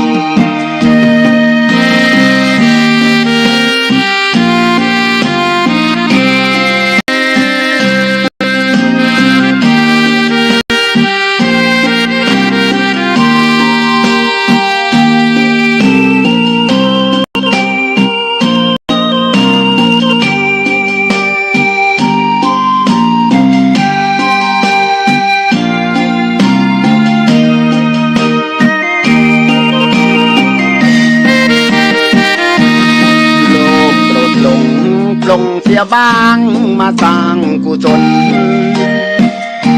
อย่าหลงหวังผลคิดสร้างกุศลผลบุญยิ่งใหญ่ร่ำรวยล้นฟ้าจำไว้เถิดว่าไม่ช้าต้องตายศีลธรรมชี้นำสุขใจยามตายจะได้หลับตา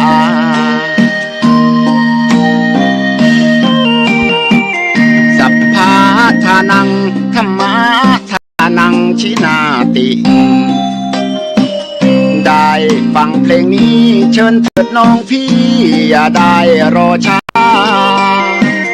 ให้ทำเป็นทานสานต่อกุศลผลเวทนาชาตินี้หรือว่าชาติหน้าเกิดมาดวงตาเห็นธรรม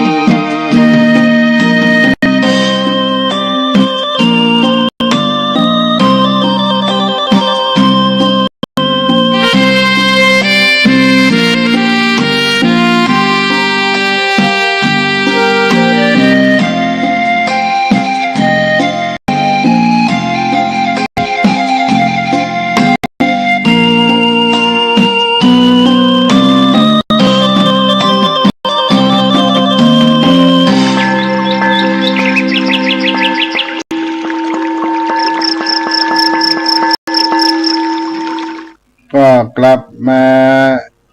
ช่วงสุดท้ายรายการเสียงธรรมพระธรรมจาริกเสียงธรรมวัดสลีโสดาพระอารามหลวงจังหวัดเชียงใหม่โดยอาตมาภาพท่านพระครูปัญญาสังฆการหรือท่านพระครูพรหมินทร์ผู้ช่วยเจ้าอาวาสวัดสลีโสดาพระอารามหลวงจังหวัดเชียงใหม่ได้มาดำเนินรายการพบปะกับพี่น้องท่านผู้ฟังได้มีโอกาสพูดจากันเรื่องวันแม่แห่งชาติและการกตัญญูต่อผู้มีพระคุณต่อพ่อต่อแม่ดังพระสัมมาสัมพุทธเจ้าพระองค์ทรงตรัสไว้ว่ามาตาปิโตอุปาทานังเอตัมมังกาลมุตตมันซึ่งการเลี้ยงดูบิดามารดาก็เป็นมงคลอันสูงสุดรักใดเล่ารักแน่พ่อแม่รักผูกสมัครลูกมั่นไม่หวั่นไหวห่วงใดเล่าเท่าห่วงดังดวงใจที่แม่ให้กับลูกอยู่ทุกครายามลูกคืนแม่ขมตรอมหลายเท่ายามลูกเศร้าแม่โศกวิโยกกว่ายามลูกหายแม่ห่วงคอยดวงตายามลูกมาแม่หมดลดห่วงใยพระพุทธองค์ทรงตรัสว่าบุคคลที่หาได้ยากมีสองจำพวกได้แก่บุพการีชนผู้ทำอุปการะมาก่อนกตัญญูกตเวทีผู้รู้อุปการะที่เขาทำแล้วตอบแทนโดยทั่วไปสังคมไทยเข้าใจได้เรียกบุคคลที่เป็นพ่อแม่นี้ว่าบุพการีหมายถึง บุคคลที่ทำอุปการะมาก่อนแต่ในทางพระพุทธศาสนาบุพการีมีความหมายกว้างกว่านั้นหมายรวมไปถึง ครูอาจารย์ อุปัชฌาย์และพระสัมมาสัมพุทธเจ้าด้วยพ่อแม่ทุกคนบนโลกนี้เป็นบุคคลที่หาได้ยากอย่างแน่นอนที่สุดแต่ไม่ใช่ว่าลูกทุกคนจะเป็นบุคคลที่หาได้ยากไปด้วยเพราะความกตัญญูกตเวทีเป็นกรรมที่ทำได้ยากเป็นคุณธรรม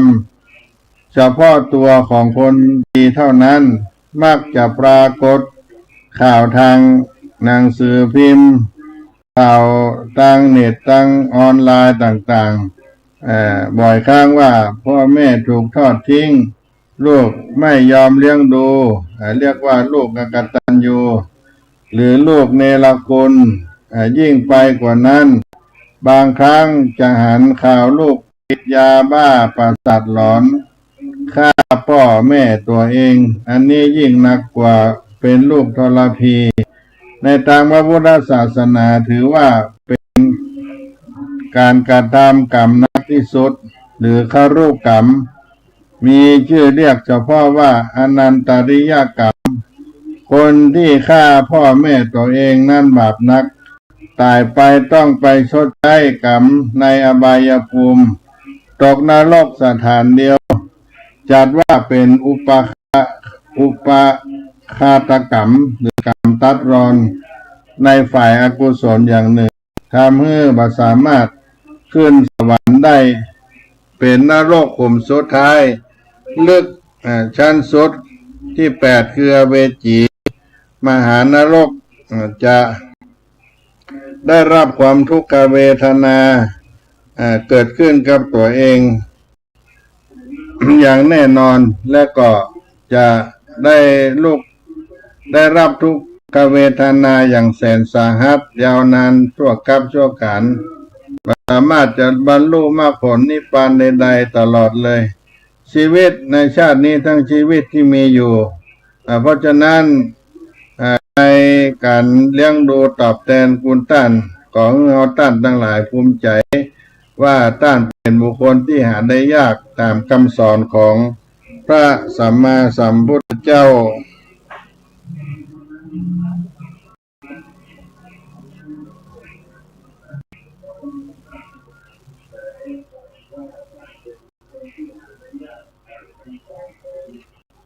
ประการต่อมาพ่อแม่นั้นเปรียบได้ดั่งพรหมของลูกเพราะว่าท่านมีหลักธรรมประจำใจเพื่อให้ตนดำรงชีวิตได้อย่างประเสริฐบริสุทธิ์เช่นพรหมได้แก่พรหมวิหารธรรมที่ได้กล่าวไว้คือเมตตากรุณามุทิตาเมื่ออันที่สี่คืออุเบกขาเมื่อเราได้ทราบว่าพรหมวิหารธรรมเป็นพรหมของโลกเมตตาคือลูกยังเล็กเป็นเด็กด้านก็คือความเมตตาฮักเอาใจใส่ถนอมกล่อมแกล้งเลี้ยงดูแก่เฮากรุณาลูกได้เมื่อลูกเจ็บไข้ได้ประสบภัยแม่ก็มีความห่วงใยปกปักรักษากรุณาอันที่สองเป็นการที่ได้รักษาหาทางแก้ไขเฮาและอันที่สามมุทิตาเมื่อเจริญวัยโตเป็นหนุ่มเป็นสาวของลูกพ่อแม่ก็ปราบปลื้มไปด้วยและหวังให้ลูกงามสดใสอยู่ยาวนานอุเบกขาเมื่อลูกรับผิดชอบหน้าที่ของตนขวนขวายด้วยดีแม่มีใจนิ่งสงบเป็นกลางวางเฉยคอยดูในเมื่อกิจที่ควรทำเพราะเขารับผิดชอบตนได้ดีแล้วเขาสมควรรับผิดชอบตนเองหรือเขาควรได้รับผลอันสมกับความรับผิดชอบของตนเองท่านว่าพ่อแม่นั้นเปรียบดังครูของลูกว่าท่านได้คอยอบรมสั่งสอนลูกเป็นคนแรกก่อนคนอื่นใดในโลกพ่อแม่มารดาบิดาเปรียบดังพระอรหันต์เป็นอหุนัยยบุคคลของโลกเป็นเนื้อนาบุญของโลก เป็นผู้ควรแก่ปฏิกาลคุณที่บุตรพึงทำตอบแทนต้านเป็นพระอรหันต์ในบ้านที่ลูกมักจะมองข้ามผู้ที่กล่าวเทิดพระคุณของมารดาบิดาให้ประจักษ์ว่าเป็นพระอรหันต์ในบ้านก็คือ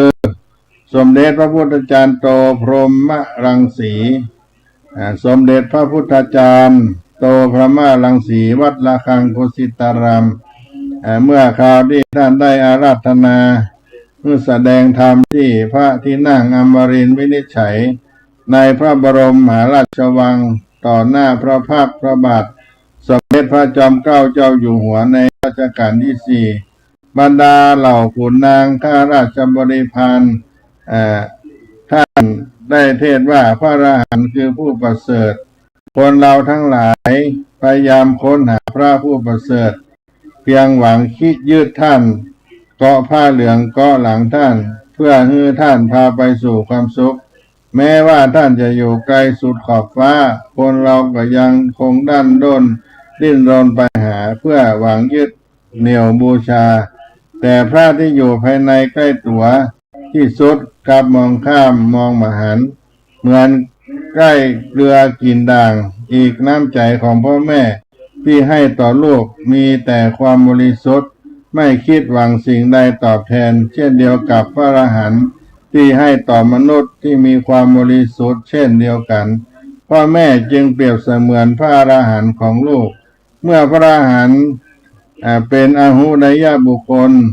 มารดาบิดาจึงเป็นอาหุไดยบุคคลไปด้วยและเป็นผู้สมควรที่ได้รับสิ่งของสำหรับบูชาจากบุตรธิดาการปรนนิบัติเลี้ยงดูเกื้อกูลบิดามารดาจึงเท่ากับปรนนิบัติเลี้ยงดูพระอรหันต์การปรนนิบัติมารดาบิดานั้นบัณฑิตทั้งหลายจึงสรรเสริญเขาในโลกนี้เองเขาตายไปแล้วย่อมบันเทิงในสวรรค์พระพุทธองค์ทรงตรัสในสิงคาโลวัฏสูตร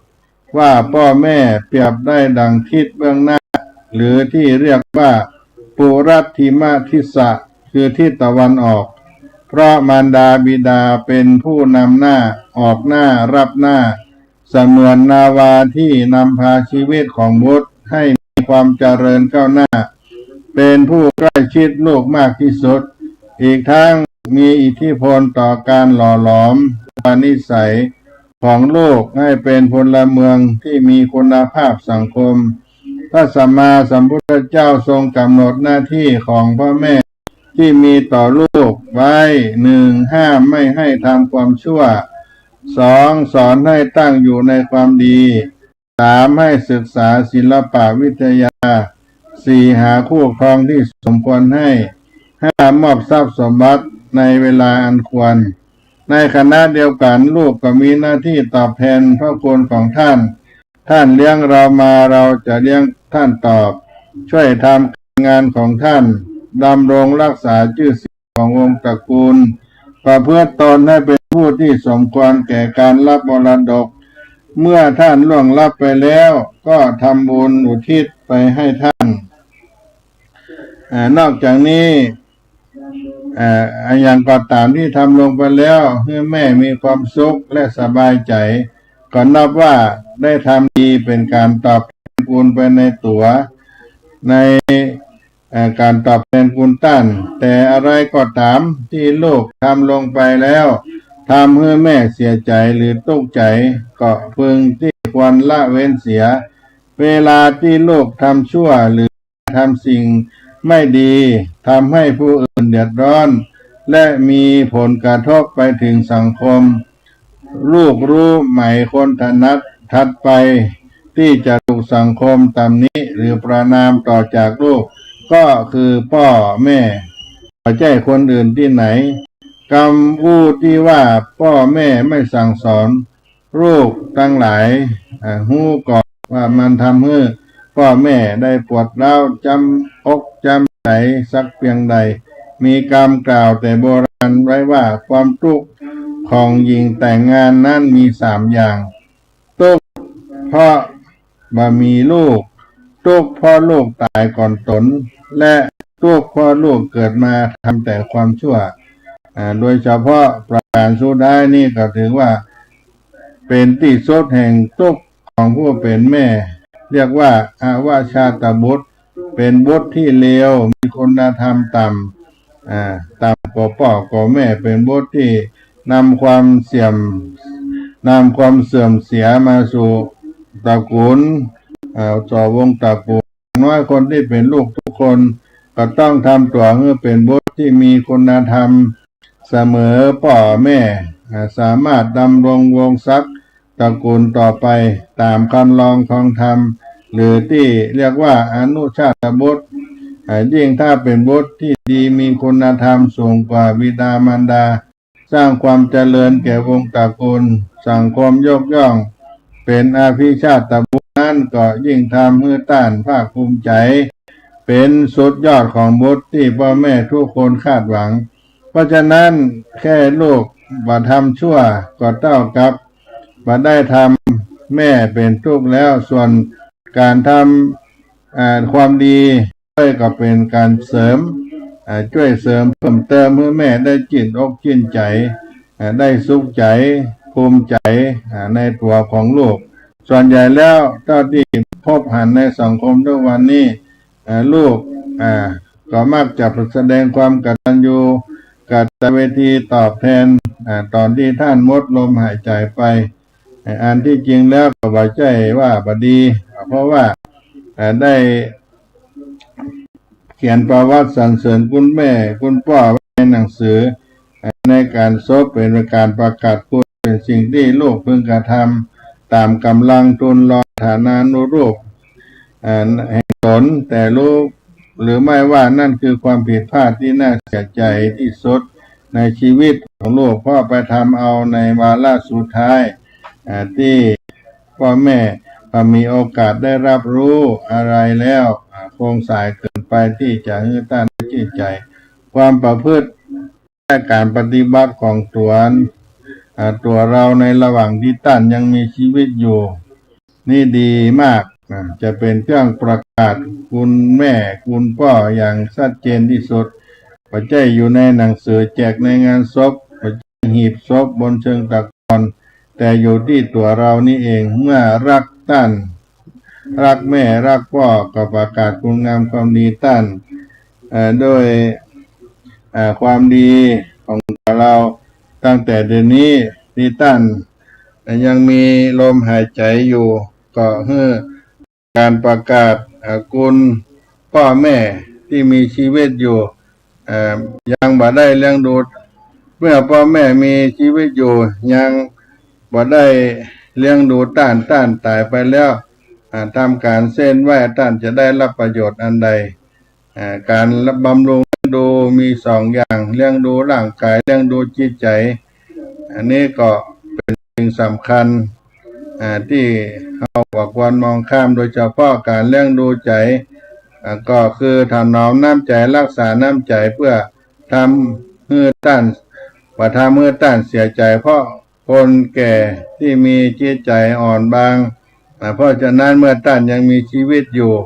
ก็ควรช่วยเหลือกิจงานของต้านเลี้ยงดูต้านเมื่อยามต้านชราดูแลปฏิบัติการกินอยู่ของต้านให้สะดวกสบายและเอาใจช่วยเหลือรักษาพยาบาลในยามเจ็บไข้ปล่อยผู้คอยจากกับต้านบ่ปล่อยทิ้งละให้ต้านอยู่ว่าเวพยายามทำทุกอย่างมาให้คัดเคืองใจท่านคุณธรรมประจำใจของคนดีอีกอย่างหนึ่งในทางพุทธศาสนาตรงกับพระบาลีที่ว่านิมิตตังสาธุรูปานังกตัญญูกตเวทิตาความกตัญญูเป็นเครื่องหมายคนดีความกตัญญูนี้มีอยู่ในบุคคลใดคนนั้นชื่อว่าเป็นผู้อยู่โดยธรรมเป็นผู้ตั้งตนไว้ในคุณธรรมมันสมควรย่อมเป็นที่รักยินดีต้อนรับสัตบุรุษเป็นผู้ที่ควรได้รับการยกย่องสรรเสริญบัณฑิตชนทั่วไปความกตัญญูรู้อุปการะคุณที่ทำแล้วและเราตอบสนองคุณต้านนี้เป็นความดีอันประเสริฐโดยเฉพาะการทำความดีกับพ่อแม่เป็นพระอรหันต์ในบ้านการทำบุญแบบนี้จึง ได้อานิสงส์ทันตาในปัจจุบันชาติทำให้ตนไม่ตกอับตกน้ำบ่ไหลตกไฟบ่ไหม้มีความสุขความสบายใจในชีวิตความเจริญก้าวหน้าก็เกิดขึ้นกับตัวเฮาวันนี้อาตมาภาพก็ได้นำเอาสาระธรรมมามาจาตัง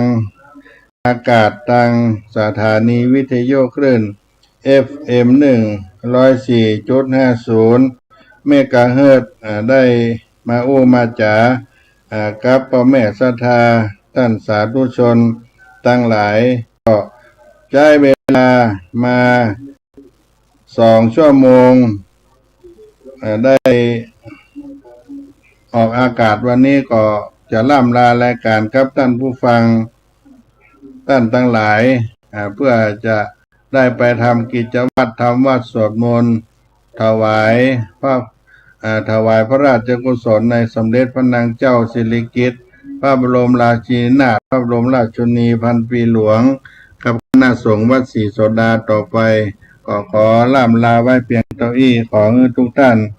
ได้เป็นบุคคลที่สำคัญเป็นบุคคลที่กล่าวไว้ว่าเป็นคนดีนิมิตตังสาธุรูปานังกตัญญูกตเวทิตาความเป็นคนกตัญญูเป็นเครื่องหมายของคนดีขอความสุขสดดีจงมีแก่ท่านทั้งหลายทุกผู้ในคนสาราธรรมวัดศรีโสดาพระอารามหลวงพระธรรมจาริกได้รับถวายเวลาจากสถานีวิทยุ 104.50 เมกะเฮิรตซ์หรือว่าวันนี้ได้ส่งสัญญาณไปสถานีอื่นๆก็ขอกราบขอบพระคุณอนุโมทนากับสถานีทุกสถานีไปด้วยขอให้ทุกท่านผู้ฟังทุกคนอยู่เย็นเป็นสุขกันทั่วหน้าจัตตารโอธรรมาวัฏันติอายุวันโนสุขังพลัง